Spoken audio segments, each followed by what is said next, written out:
¿Listo? Bueno, muy buenos días aquí en Chile, buen mediodía en Argentina y muy buenas tardes en España.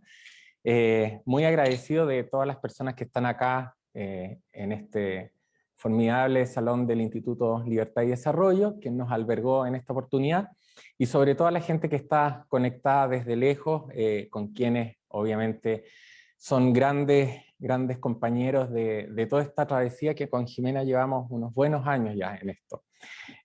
No quiero, obviamente, alargarme mucho en la presentación, sino que simplemente agradecer principalmente a todos los autores, particularmente a las tres autoras que están acá, Francesca Rodríguez, Paloma Infante, Erika Isler, y particularmente a Jimena Rodríguez, que obviamente en un momento más dará lugar a la presentación del libro, propiamente tal. Y nada, no solamente por su profesionalismo, sino que también por su compañía y sobre todo por su amistad. Así que principalmente eso, y a la gente que está conectada desde lejos, muchas gracias por darse el tiempo, por conectarse desde muy lejos. Yo muy contento en lo personal de que tanto aquí como de lejos estén personas a quienes quiero mucho, y nada, simplemente darles la bienvenida, el agradecimiento. No sé si Federico Bueno de Mata se está conectado o no. No, sí, vamos a esperar a Federico, que está en Salamanca, que está en clases y va a salir de la clase para la presentación. Y no voy a hablar más, como me dijeron por ahí alguna vez, en un ex trabajo me retaron, me dijeron que tenía complejo de hijo único, que me gustaba hablar mucho. Así que le voy a dar la palabra a mi querida Jimena.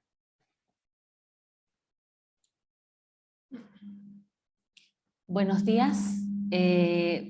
Me pliego a los agradecimientos de Cristian por haberse dado el tiempo de venir a acompañarnos, por haberse dado el tiempo de conectarse para acompañarnos.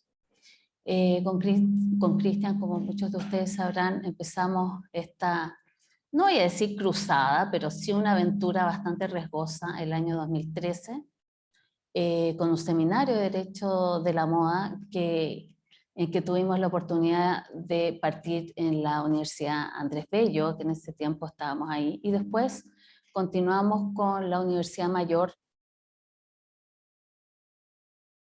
Hicimos 2 libros, además de los seminarios durante todos estos años. Han sido muchos años, muchos agradecimientos.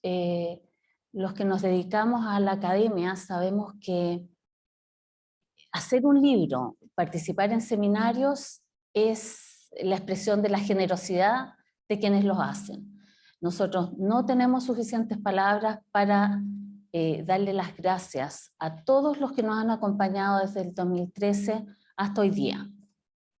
Las universidades que nos han alojado, la editorial Tirán Roblanc, que ya es segunda vez que confía en nosotros, y por supuesto a todos los que nos han brindado su tiempo, su experiencia y su paciencia, porque los que han tenido la oportunidad de escribir algo o participar en un libro saben que siempre hay alguien detrás asusando para cumplir con los tiempos, para cumplir con las normas de edición, etc. En este último caso fue mi ingrata labor. Pido disculpas de antemano, pero agradezco profundamente. Tanto en el primer libro como en este segundo libro tuvimos la oportunidad también de contar con autores tanto extranjeros como chilenos. Respecto de este segundo libro, me gustaría dar los agradecimientos uno por uno a nuestros autores. Francesca Rodríguez, que además está aquí, de Venezuela, Judith Unjano y José López del Castillo, de Panamá y México, respectivamente, Solón Cuña, Clarisa Melo de Mata e Ingrid Cerezuelo de Oliveira, de Brasil, Silvina Capello, de Argentina, Paloma y Erika, que están aquí con nosotras, Brenda Salas, de Colombia, Jimena Sousa, de Perú, Federico Bueno de Mata, que se va a conectar en unos minutos más con nosotros, de España, Iván Alegranti y Roberto Gareto, de Italia, Enrique Ortega, Ana Alegret y Ana Álvarez, de España, María Alejandra Cicias y Ana Carolina Albanese, de Argentina, y también mi querido amigo, sin quien esto sería absolutamente imposible, Cristian Vidal, que participaron y trabajaron en los artículos que componen este libro, El Derecho de la Moda 2. Los temas fueron muy coincidentes con esta experiencia mundial que ha significado vivir una pandemia.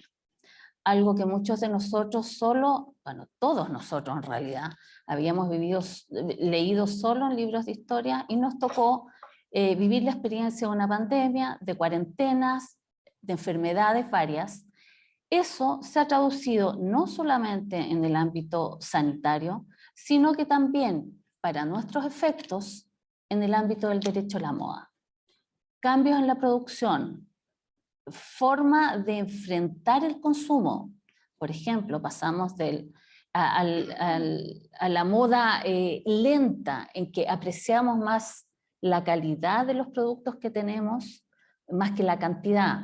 Las mismas grandes empresas han tenido que reacondicionarse. Los grandes desfiles desaparecieron. ¿Qué hacemos con la forma de trabajo?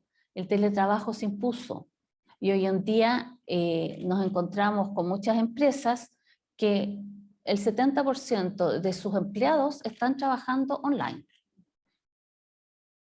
Todo esto y mucho más, por supuesto, y en forma especial la sustentabilidad, es lo que refleja nuestro libro. Los invitamos a leer, a comprarlo, por supuesto, a leerlo, y esperamos que solo sea el segundo y que vamos a poder seguir trabajando en una nueva edición y con una nueva vida, que es la que nos ha planteado esta pandemia. Nuestros agradecimientos nuevamente, y Federico estará. No se conectaba. Bueno. Ahora, perdona, solamente en honor a defensa de Federico, defensor de ausente, coincidía con una clase que él estaba dando en la Universidad de Salamanca, así que seguramente algún alumno le empezó a hacer preguntas de más y no ha podido arrancar de la clase. Pero bueno, siempre contamos con muchos autores, y yo creo que es hora de darle paso a Paloma, a Erika, para que nos comenten su experiencia, particularmente, bueno, yo las conozco de años a las dos, y yo creo que en ese sentido coincido con Jimena, que uno con amigos gana más que con muchas otras cosas, y además son dos mujeres tremendamente talentosas, así que Paloma, te cedo la palabra. Muchas gracias, Cristian. Muchas gracias, Jimena, también por esta invitación a exponer y a comentar brevemente la experiencia de haber escrito sobre industria de la moda y sustentabilidad, en mi caso.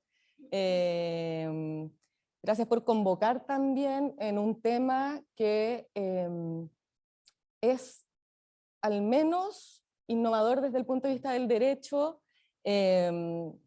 porque hay muchos temas en el fondo asociados a la industria de la moda que uno vincula con propiedad intelectual, derechos del consumidor, uso de marcas, piratería, innovación, pero cuando me hicieron la invitación de escribir sobre industria de la moda y temas de sostenibilidad y temas medioambientales, que es mi expertise, yo soy abogada ambiental, tuve la oportunidad, y por eso les agradezco, de poder meterme y alucinar y preocuparme con la cantidad de temas ambientales asociados a esta industria, que parece ser una industria inocua, uno piensa en ropa y claro, y no en los grandes temas medioambientales de la industria eléctrica o salmonera, pero la ropa y la industria textil es la segunda industria más contaminante del mundo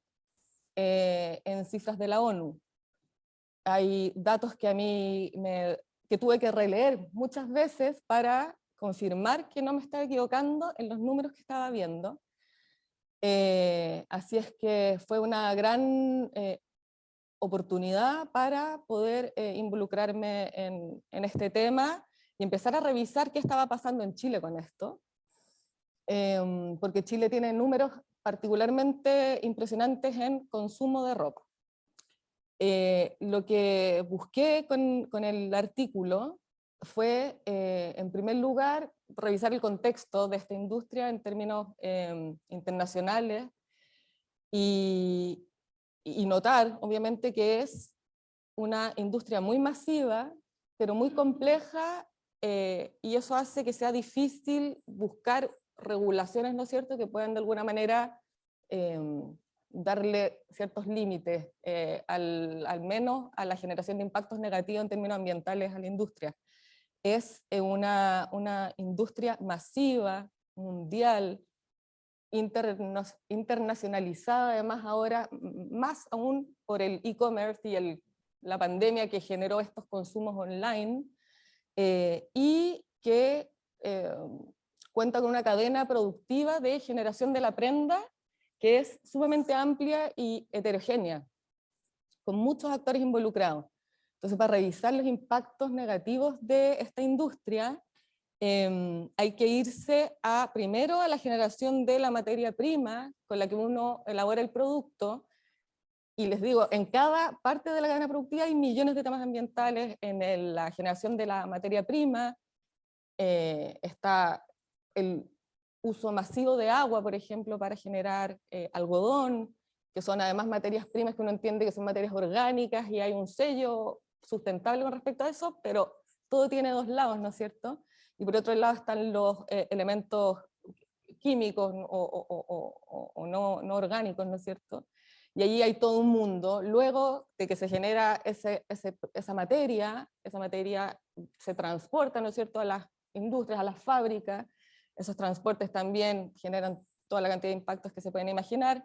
Las industrias, además, en la producción de las prendas, generan muchos riles, residuos industriales líquidos que van a la alcantarilla, pero que terminan en el mar.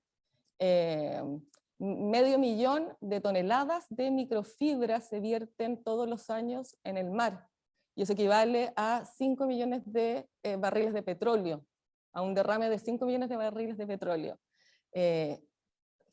Emisiones atmosféricas, uso de químicos, ¿no es cierto?, que también van a la alcantarilla, en definitiva, y particularmente, y dada la crisis de agua hídrica que tenemos en el mundo, hay un consumo de agua impresionante.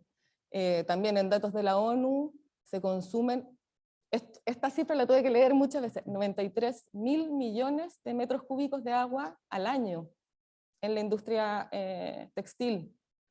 Eso podría utilizarse para proveer de agua a 5 millones de personas en el mundo. Y esa es solo la producción, en el fondo. Pero luego viene la distribución de esas prendas en el retail, con todo de nuevo, todo el transporte significa. La venta misma tiene mucho uso de packaging, de envases, embalajes, etiquetas, etcétera, con todo lo que significa eso también. Y finalmente, para terminar, el desecho de esas prendas, que además estamos hablando de un consumo muy masivo y de fast fashion, donde las temporadas cambian cada, no sé, antes había 2 temporadas al año en prendas de ropa, hoy día hay 7, 8 temporadas. En el fondo las tiendas están renovando permanentemente su ropa, y eso hace que se deseche mucha ropa también. Los residuos textiles son enormes, y no solo en la industria de la ropa nueva, también en la ropa usada. De hecho, coincidió cuando hicimos el seminario del libro, que explotó el tema del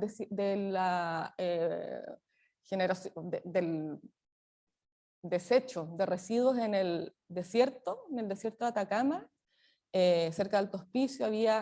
Probablemente todos vieron esas noticias porque causó mucho impacto, cerros y montañas de ropa de segunda mano que son importadas al país, y de ese 100% de importaciones que son masivas, sobre todo en los puertos del norte, solo se puede utilizar el 30% de la ropa que se importa, porque lo demás es básicamente basura, no sirve, son prendas de segunda mano, pero de muy mala calidad, y eso se lleva al desierto, ¿no es cierto?, para desecharlo.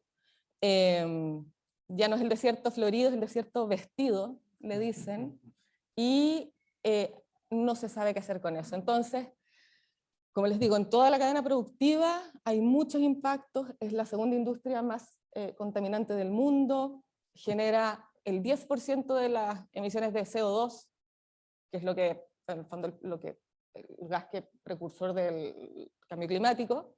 10% de las emisiones de CO2 las genera la industria de la moda, genera más emisiones que todo el transporte aéreo y marítimo juntos, y así con los datos. ¿Qué está pasando en ese contexto? Obviamente hay una conciencia de que hay que tomar medidas a nivel mundial, hay un pacto por la moda, donde están los grandes creadores de la industria de la moda, industrias muy potentes que también mueven mucha plata y generan mucho empleo, por eso es difícil también regular y limitar esa producción. 60 millones de personas en el mundo están empleadas por la industria de la moda, de ellas el 80% son mujeres. Entonces, obviamente hay un elemento muy interesante ahí, pero el contrapunto, al menos desde el punto de vista ambiental, es grave. Entonces, en términos internacionales hay acuerdos, hay pactos, pero cuesta mucho por esta masividad del consumo y la complejidad de las características de esta industria. Y la conclusión al final es que obviamente hay que generar sinergias en los distintos actores, ¿no es cierto?, relevantes, pero particularmente en el consumidor. Hay que generar conciencia, hay que comentar estos números, entregar los datos, eso genera conciencia, uno piensa dos veces en el fondo en consumir masivamente. Bueno, y este libro es parte de ese proceso, ¿no es cierto?, de entregar conocimiento respecto a este tema. Para cerrar, ¿qué pasa en Chile? En Chile no hay ninguna regulación particular con respecto a los temas de la industria textil y la industria de la moda. Después de la noticia hasta del desierto vestido, surgió una iniciativa desde el Ministerio de Medio Ambiente para regular los desechos de textiles a través de la Ley de Responsabilidad Extendida del Productor. Hay una APL, un acuerdo de producción limpia, pero se están empezando a crear cosas con respecto a emisiones, vertimiento de químicos, uso de agua, todavía no mucho. Chile en particular tiene que tener atención en estos temas porque es el país que más consume ropa en Latinoamérica. En los últimos 5 años ha habido un aumento exponencial del consumo de ropa, se ha aumentado en 80% el consumo de ropa, de pasar de una compra de 13 prendas nuevas al año, en los últimos 5 años eso subió a 50 prendas nuevas al año por persona, ese es el promedio de consumo del consumidor chileno de ropa. Así es que Chile, para cerrar, tiene que tener particular conciencia de este tema,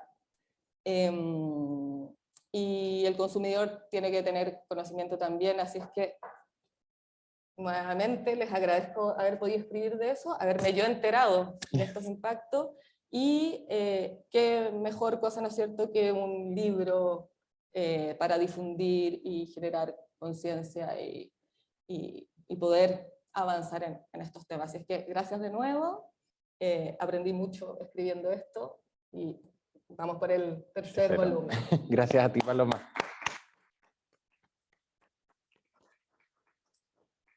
Erika, tu artículo va en un área súper complementaria de la moda, pero no menos importante, que fue la industria cosmética. Y Erika, en ese sentido, es experta en derecho del consumo. Así que... Gracias, muchas gracias, Cristian. Muchas gracias, Jimena, por supuesto. En primer lugar, quería agradecer a ambos esta oportunidad. Yo, la verdad, desde este seminario de la Universidad Mayor no conocía el derecho de la moda, para mí fue una novedad. Fui con todos mis alumnos, ellos me lo pidieron, estaba muy entusiasmada con esta temática tan novedosa. Así que nada, muchísimas gracias, felicitaciones por la perseverancia, han sido ya casi 10 años. Y en definitiva, bueno, pareciera ser que lo que hace Cristian persevera, porque el otro proyecto que es Lawyer sigue ahí, a pesar de haber partido con un proyecto pequeñito, y claro, el derecho a la moda probablemente ustedes son los exponentes de acá en Chile, así que muchísimas gracias por la invitación y felicitaciones por continuar con este proyecto. Tal como comentaba Cristian, yo me dedico al derecho al consumo, y en concreto, el capítulo que yo escribí se refiere a la industria cosmética, ¿ya?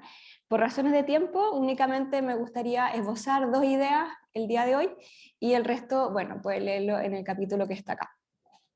La primera es que, tal como se ha mencionado tanto Jimena como Paloma, el derecho de consumo, ¿cierto?, es muy amplio, entonces, y el derecho de la moda también. Entonces, y nosotros los puntos de contacto son muchísimos, tanto en tipo de productos, materia, acciones de protección, etc. Ya se mencionaba, Paloma hace un momento atrás menciona, y Jimena también lo dijo, el tema del fast fashion, ¿cierto? Que nos reconduce a un tema importantísimo que en Chile todavía no tiene mucho auge, pero que probablemente ahora ya cada vez comienza a tener más relevancia, que es el principio de consumo sustentable, ¿ya? Que no está recogido expresamente en la ley de protección, pero no obstante, en mi opinión al menos creo que podemos deducirlo como un principio implícito. Es mucho más extenso obviamente de explicar, pero por ahora me voy a quedar con esa idea. Entonces, en otros países, tal como acá se han hablado de estándares internacionales, se ha empezado a regular la durabilidad razonable de los productos. Ya así, por ejemplo, la directiva europea, las más recientes, sobre conformidad de productos, que son de 2019, efectivamente establecen que los productos tienen que tener una durabilidad razonable.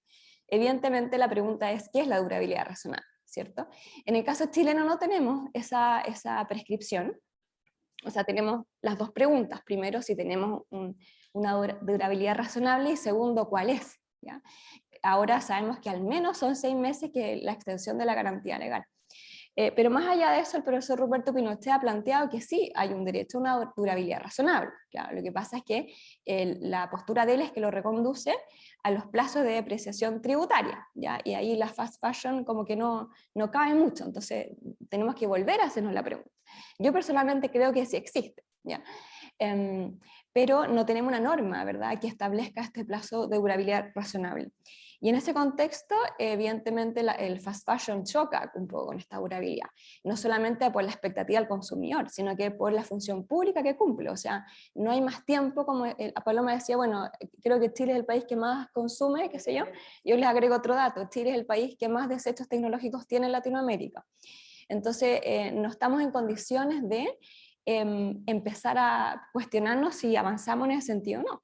Además que Chile, bueno, recientemente suscribió el Acuerdo de Escazú, y además es parte de esta Agenda 2030 de la ONU, cuyo uno de sus principios es el consumo sustentable. Entonces hay un imperativo ahí que el legislador tiene que de alguna manera resolver. En segundo lugar, quería comentarles que dentro de la protección de los consumidores en torno al derecho de la moda, básicamente podemos distinguir 3 grandes etapas: la etapa precontractual o declaraciones públicas, la etapa propiamente de la prestación, que es la conformidad y la seguridad, y luego tenemos una etapa postcontractual, que es poco conocida en Chile, ¿ya?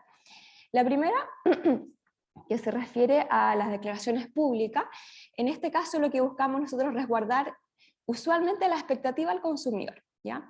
En el fondo, que lo que me prometan se cumple. Y esta expectativa inicial del consumidor es su fundamento y el límite de la expectativa razonable, ¿ya? Es decir, ¿qué vamos a proteger? Bueno, la expectativa razonable del consumidor. Evidentemente, no solamente el fundamento, sino que el límite. Probablemente de los que están acá, y aquí se me va a caer el carnet, recuerdan una publicidad de un desodorante Ego, me imagino que se acuerdan, que era como Ego, lo anoté porque no me acuerdo, cámbiate a Ego y Ego cambiará su vida, ¿cierto? Evidentemente ese es un producto cosmético, pero sabemos que es una metáfora, ¿cierto? Nadie va a pensar que se va a echar un Ego y lo van a agarrar una serie de bailarinas para darle fruta, ¿cierto? Eso no va a pasar. Pero no obstante, sí habrá una expectativa razonable cuando nos prometen ciertas características que el consumidor puede creérselas, ¿ya? Por ejemplo, un caso que está muy cuestionado afuera, ¿cierto? Y que en Chile no tenemos regulación en la ley de protección, pero sí en el Código de Ética Publicitaria, la intervención de las imágenes. Entonces aquí hay mucho reproche. De hecho, no había influencer que en el fondo lo que hacen es poner su cara al natural con el producto y luego intervenida. Entonces, cuando uno mira la publicidad de cosméticos, por ejemplo, de bases, estoy hablando de casos reales, de bases, si mal no recuerdo, Julia Roberts, de cremas, Rachel Weisz, si mal no recuerdo. Claro, en ese caso sí importa la intervención de imágenes. Probablemente si me ofrecen una taza me da lo mismo que aparezca volando, ¿cierto? Pero en el caso de productos cosméticos, en que la expectativa del consumidor se fundamenta en la generación de una imagen, por supuesto que hay que mencionar que la imagen fue intervenida, ¿bien? Entonces, otros casos famosos, por ejemplo, publicidad sobre máscara de pestañas, en que a través de intervenciones de pre y postproducción, de postproducción, por ejemplo, te alarga las pestañas, si mal no recuerdo la Penélope Cruz, o te separan las pestañas, ¿bien? Y en otros casos, Natalie Portman, hubo dos publicidades, Natalie Portman y Penélope Cruz. Entonces ahí sí que importa, porque la consumidora cuando ve esta máscara de pestaña, y es una publicidad de máscara de pestaña que alarga pestañas, va a creer que va a tener esa longitud que nunca se va a lograr. Entonces en esos casos, evidentemente la expectativa del consumidor muy probablemente sí alcance esta protección y pueda configurar un supuesto eventual de publicidad falsa o engañosa.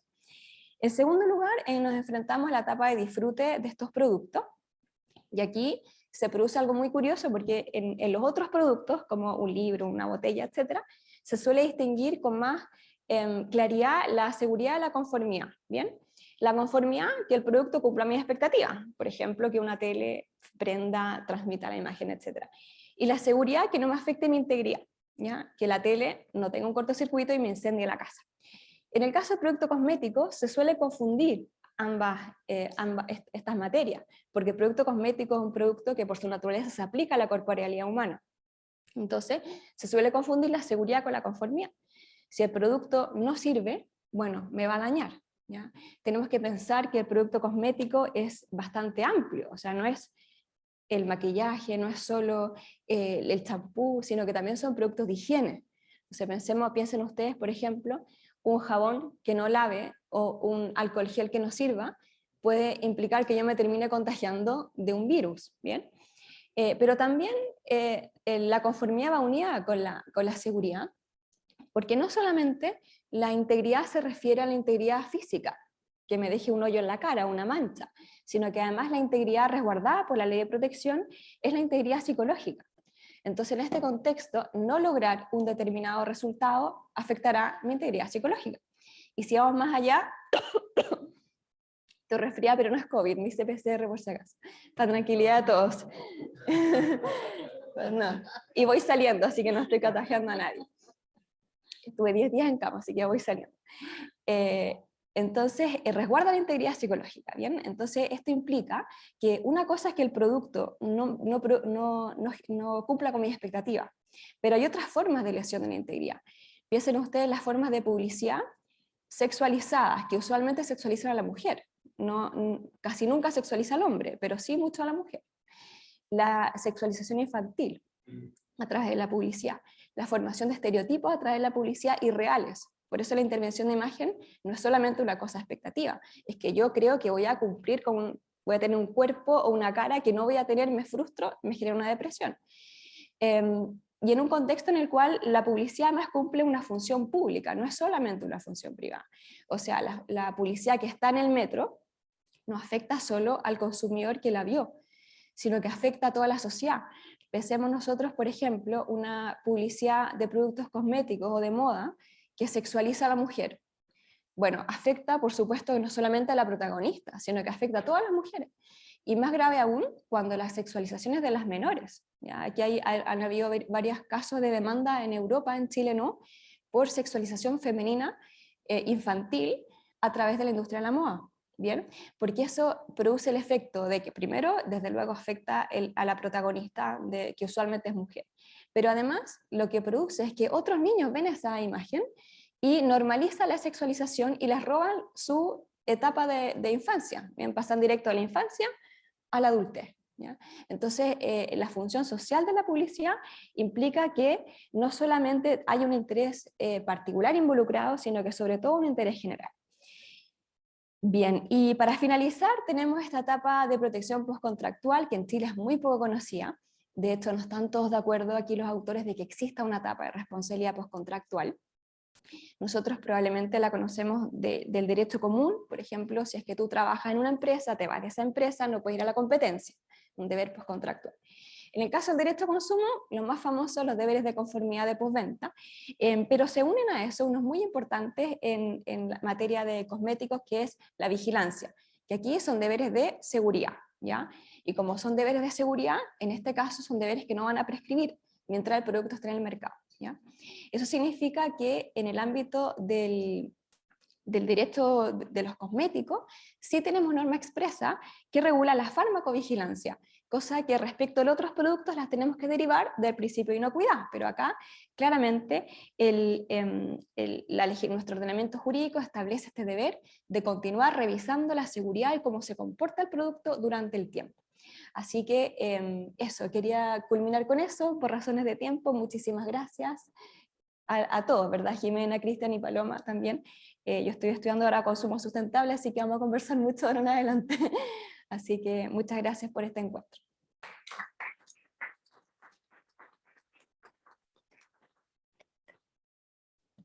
Bueno, muchas gracias a las dos. Lamentablemente, Federico, al parecer, está atrapado por los alumnos y por la ola de calor en España, pero no se va a poder conectar desde Salamanca, pero simplemente concluir antes de darle las palabras a Jimena, para agradecer a todas las personas que estuvieron y que fueron parte de este libro, aparte de los temas que también trataron Paloma y Erika. Hay que señalar que es tan transversal la industria de la moda y los problemas que genera la industria de la moda que, por ejemplo, no sé, Judy Tunjano escribió sobre compliance, Judy y José López, desde el punto de vista de la propiedad intelectual, los derechos laborales, la sustentabilidad. Está conectada Carolina Albanese desde Buenos Aires y es otra de las autoras que también en un tema muy similar desde el punto de vista argentino a lo que analizó Paloma acá en Chile, desde Italia, un poco cuáles los desafíos de la moda post-pandemia, y también cómo se puede dar la prevención del lavado de activos en la industria de la moda, que es un gran desafío, Silvina Capello desde España. Muchos desafíos que, como bien dicen ustedes, nos va a dar a nosotros el desafío de generar un tercer libro. Así que por mi parte, bueno, muchas gracias a los presentes y a todos los que están conectados. Jimena. Me sumo a los agradecimientos que ya expresamos, a los que tuvieron la paciencia y la templanza de venir presencialmente también, porque el frío que hace aquí en Santiago hoy día es terrible.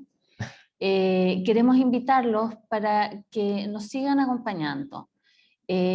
Como ya mencionábamos, ya llevamos 9 años, no estamos terminando esta etapa, queremos consolidar lo que hemos hecho y claramente ya estamos pensando, bueno, esto es como cuando uno tiene hijos, ya está pensando en el tercero cuando recién ha nacido el segundo, y queremos hacer otro libro. Queremos invitarlos a acompañarnos, queremos invitarlos a que lean el libro. Las exposiciones tanto de Paloma como de Erika les habrán mostrado lo interesante, lo desafiante que es el tema que se nos presentaba el futuro.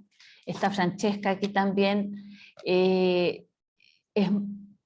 Bueno, todos los artículos, porque de verdad que todos los artículos fueron tremendamente entretenidos de leer. A mí me tocó hacer la edición del libro y disfruté mucho haciéndolo. Creo que se nos presentan desafíos interesantísimos para el futuro y nosotros no vemos por qué Chile tenga que quedar ajeno a esto. Más todavía con la posibilidad de contar con la generosidad de tantos autores, de tantos académicos que nos han acompañado y que esperamos que se nos sigan uniendo. Así es que, bueno, y sobre todo a mi querido amigo Cristian, que sin él nada de esto sería posible porque yo soy la comparsa, les cuento al tiro nomás, soy la comparsa. Nuestros agradecimientos también a la Universidad Mayor y a la editorial Tirán Lo Blanc, nuestros agradecimientos a Libertad de Desarrollo que nos permitió hacer el lanzamiento acá en este hermoso auditorio, y quiero presentarles a nuestro fotógrafo Marco Montalbetti, que también lleva con nosotros, no lleva 9 años, lleva 8 años con nosotros, pero ha ido creciendo, hemos ido formando familia durante todos estos años. Muchísimas gracias a todos ustedes y bueno, y será el lanzamiento del próximo libro. Muchas gracias.